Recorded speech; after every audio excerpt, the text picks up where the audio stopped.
કેજરીવાલની હત્યા કરવાનું ષડયંત્ર, સીએમ આતિશીનો ભાજપ અને પોલીસ પર ગંભીર આક્ષેપ। આમ આદમી પાર્ટીના રાષ્ટ્રીય સંયોજક અરવિંદ કેજરીવાલની જનસભા, પદયાત્રા અને રેલીઓમાં સતત થઈ રહેલા હુમલાને લઈને પંજાબ અને દિલ્હીના મુખ્યમંત્રીએ ઇલેક્શન કમિશન ઓફ ઇન્ડિયાને પત્ર લખીને તેમની સિક્યુરિટી માટે ફરીથી માંગ કરી છે।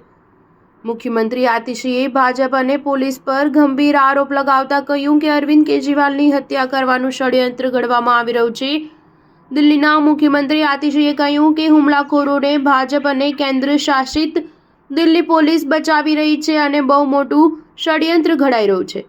અરવિંદ કેજરીવાલને જાનથી મારી નાખવાના ષડયંત્રમાં બે ખેલાડીઓ છે। એક તરફ ભાજપના કાર્યકર્તાઓ દિલ્હીમાં અલગ અલગ જગ્યાએ કેજરીવાલ પર હુમલો કરે છે અને પથ્થર ફેંકવામાં આવે છે।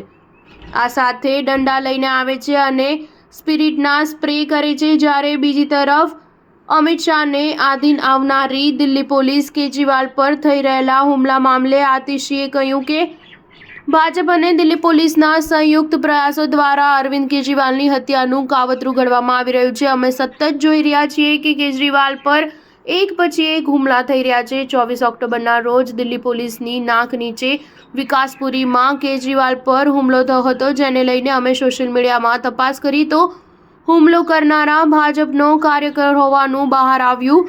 આ મામલે દિલ્હી પોલીસે કંઈ કર્યું નહીં, જ્યારે 30 નવેમ્બરના રોજ માલવિયાનગરમાં જાહેર કાર્યક્રમમાં જઈ રહેલા કેજરીવાલ પર ફરીથી હુમલો કરવામાં આવ્યો, જેમાં તેમની સાથે મારપીટ અને હુમલો કરવાનો પ્રયાસ કરવામાં આવ્યો।